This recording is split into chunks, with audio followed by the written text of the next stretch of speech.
Okay, it's going to get grim. It's going to get grim. And we're going to try to make this as straightforward as possible, I promise. Eloy Sarate, storyteller. Sonia Lupicic, historian.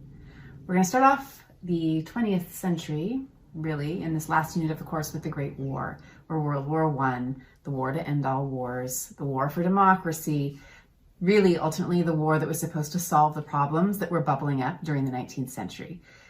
And what we're going to show you is that it really doesn't solve the problems of the 19th century. It actually makes them much, much worse. And I've often said to my students that someday we'll stop talking about World War I and World War II, and we will put the entirety of the 20th century conflicts, the first half of the 20th century, into a new 30 years war of global dimensions.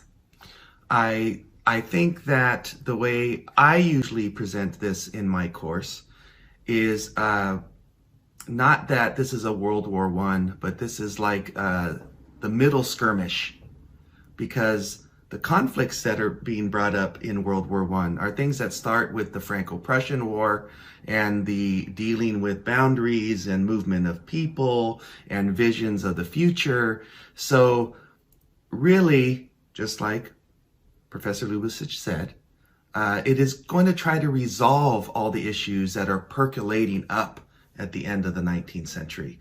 And the one thing that I really like to focus on, just to make you look to the future, is the idea of the incredible movement of people that is continuing during this entire time. And I will just say, Professor Sarate, since I got titled up, my gosh. You used to teach the course at PCC. I forget the title, if it was the conflict of the 20th century, or if it was America and the World Wars.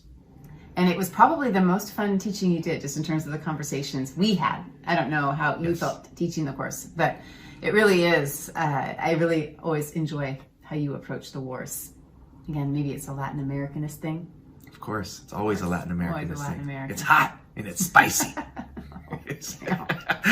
Okay, so I'm going to bring you back to something that's really boring, which is those long-term causes of World War I.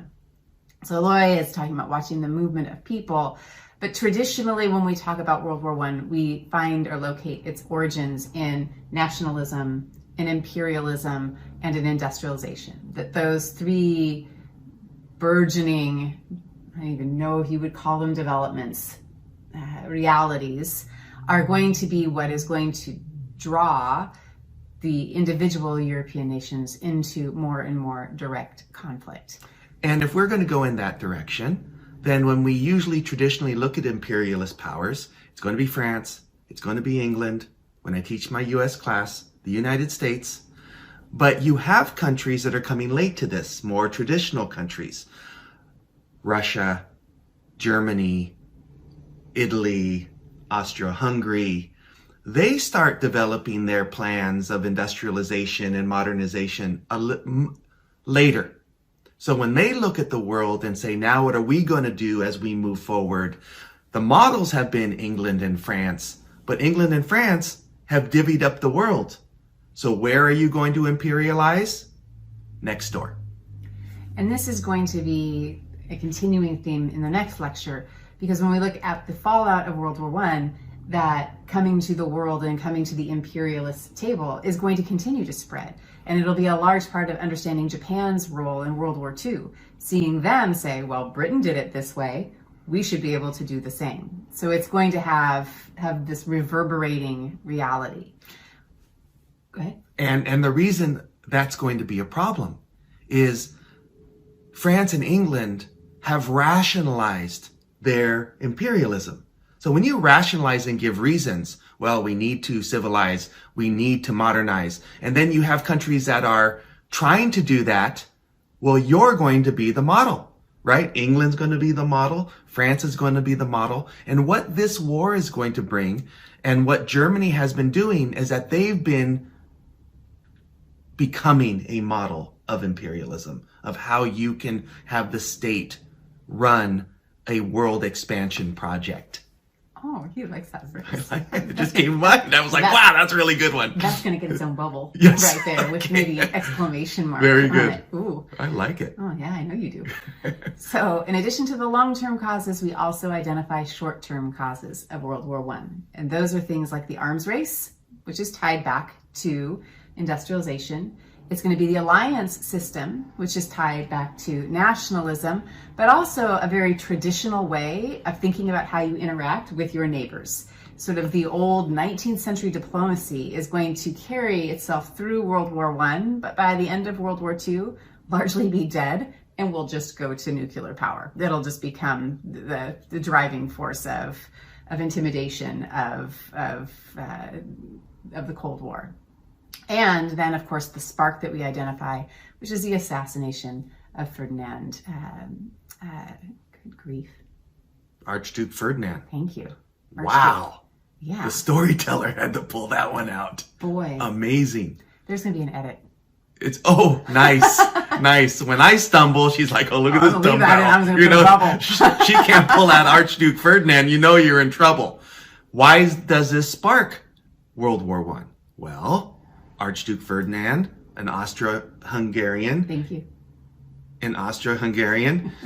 goes to Serbia, which is an Orthodox Christian nation, or a burgeoning Orthodox Christian nation with a fanatical nationalist movement.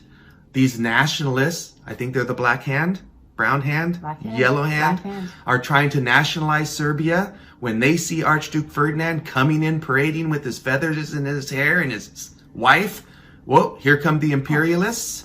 Here come the imperialists. They're going to react. They kill him. War starts. And then the only ally that Serbia has, Russia. Russia's pulled in. They're in Orthodox power. And then the dominoes fall. And they fall straight into total war. We mentioned before that had Europe paid more attention to what happened in the American Civil War, they might not have been so excited to go to war.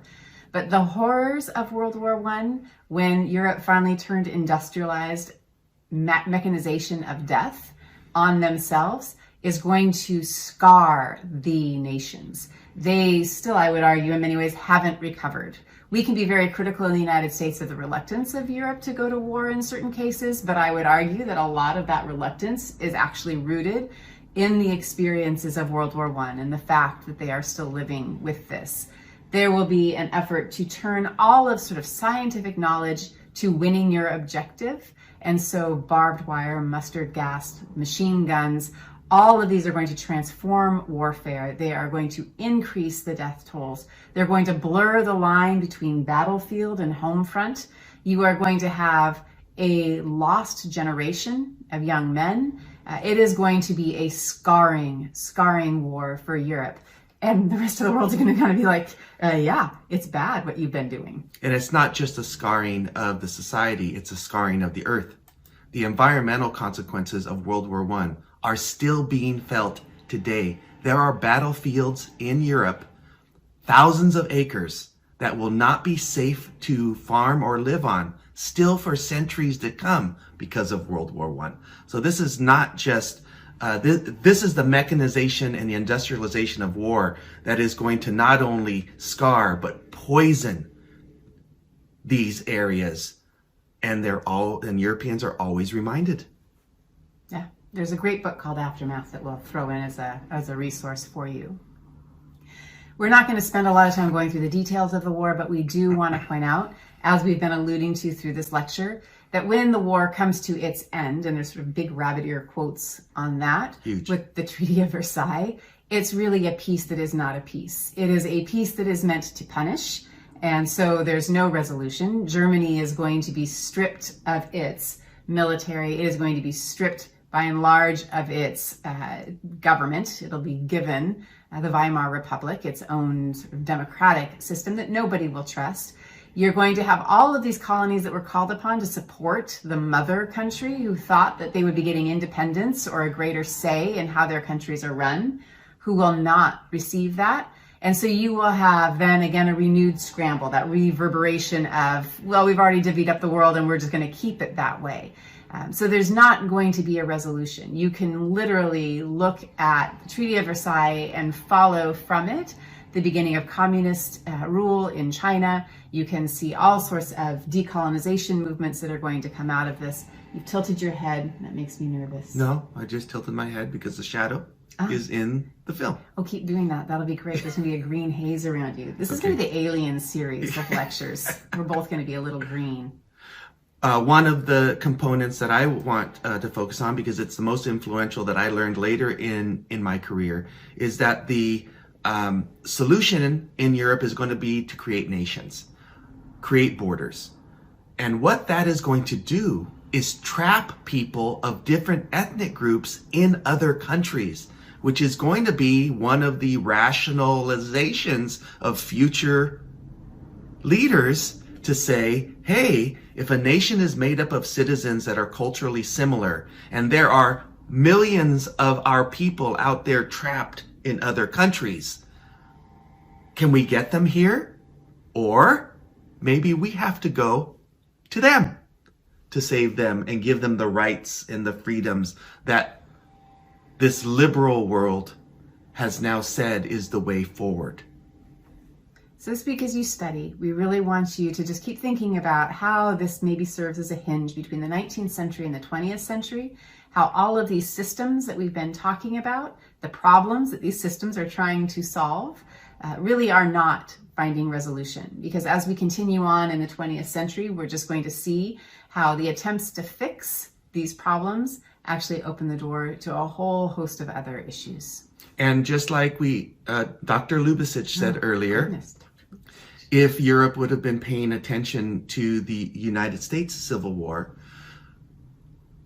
when we talk about World War I, we see it as a civil war between a more traditional view of how to move forward and modernize and the liberal way of being progressive and modernize. So if you can keep that in your mind, I know the rest of the lectures that are coming forward are going to keep coming back to that theme.